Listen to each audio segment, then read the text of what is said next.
world's most notorious killers.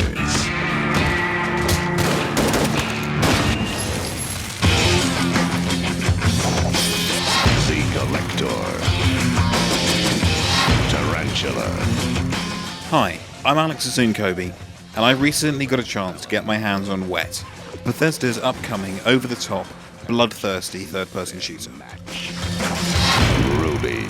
We don't yet know exactly how the story will pan out, but your first mission is to intercept a black market organ that's being handed off in some shady underground deal. However, it's likely that the story will play second fiddle to the outrageous action, based on the few levels we got to experience. Wet is no standard third-person shooter. There's no cover mechanic, you don't really need to worry about ammo, and you have a samurai sword for close combat.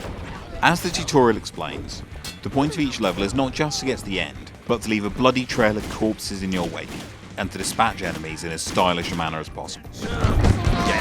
Thankfully, the game makes over-the-top executions a simple affair, thanks to responsive and intuitive controls, and a very helpful auto-targeting system. When you start an acrobatic move, the world slows down around you, giving you plenty of time to pick out targets, as well as take out those who are automatically selected. Ruby is initially armed with a pair of pistols. As you fly through the air, she will automatically target one, leaving you free to aim with the other. This may sound like it's going to be too easy, but the sheer number of enemies means that you need to take as many opponents in each move as you can. You also rack up score multipliers, in a similar manner to Bizarre Creations' shoot race at the club, with increases tied directly to how ridiculous your moves are. Sure, you can just walk around shooting people in the face if you like, but would it not be cooler to do so while sliding headfirst down a ladder, or doing an acrobatic flip off a lamppost? We think so. When sliding and leaping, you have full 360-degree targeting, and the camera swings around to follow your targeting reticule while you leap. Despite having two guns, you only have one fire control, the right trigger, which can make pulling off some shots a little tricky.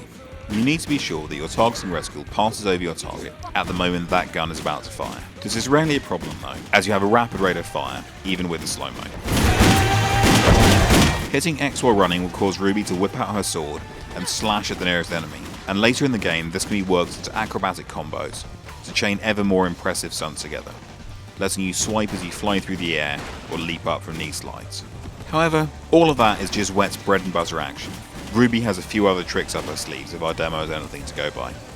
One section turns the game into an on-rails shooter, as Ruby leaps from car to car along a busy motorway as you pursue the miscreant who's made off with the aforementioned organ. Shooting is a little tricky when perched on top of moving vehicles, but thankfully the slow-mo aiming comes into play as you leap from one crashing car to another. When enemies get into sword range, things get even easier, as a quick slice sends them rolling down the tarmac, missing important parts of themselves. The final piece of this increasingly bloody puzzle is Rage Mode, which takes the game's already over-the-top action and infuses it with a sort of stylized chaos that the likes of Suda51 would be proud of, with epitaphs spattering the walls in arcs of pure white blood if you pull off particularly gruesome kills. Here, enemies die in their tens as you slice and dice, and one move even allows you to activate an acrobatic jump by kicking up off an enemy's chest before going into a backflip and shooting them in the face. The game does look to have a bit of a predilection for quick-time events which involve button mashing, employed to no effect other than annoyance in the section we played to open a couple of doors, or simply pressing the right button at the correct moment to leap from the top of your car onto the next one, for example. Here we go.